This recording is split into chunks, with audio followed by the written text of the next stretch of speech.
有好多買咗三鄉二龍三房嘅香港、澳門朋友都問居住證點辦理，醫保點買好？今日用大白話嚟講呢兩個問題，記得點讚收藏，方便隨時睇。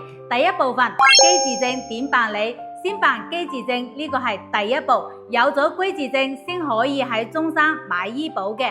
喺中山雲怡要呢個小程序上邊揀鎮區、山鄉鎮或者五桂山，點入去之後選擇辦理港澳居住證嘅業務上邊有個辦理嘅日期時間，再去照相館影個照片居住證嘅回執，之後嘅話帶上回鄉證、房產證或者租房合同、照片回執到山鄉鎮或者五桂山嘅政務服務大廳嘅公安窗口辦理嘅，一站式辦好。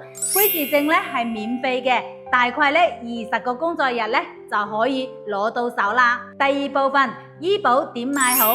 攞到居住證之後就可以買中山城鄉居民嘅醫保啦。記得帶上居住證同回鄉證，直接到山鄉鎮或者五桂山政務服務大廳嘅違建業務專區窗口辦理。費用係幾多啊？2026年嘅居民醫保一年只要809.76元，交咗之後喺中山嘅定點醫院睇病，自然大概可以報70%左右，大病最多可以報68萬。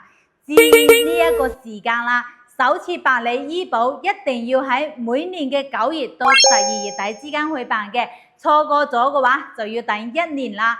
辦居住證係免費嘅，醫保一年800幾蚊，搞掂咗睇病問題，喺中山過日子就更加安心啦。有咩唔明白之處，評論區呢度問，我將知道嘅都話俾你知。我係大方喺山鄉二龍山等你。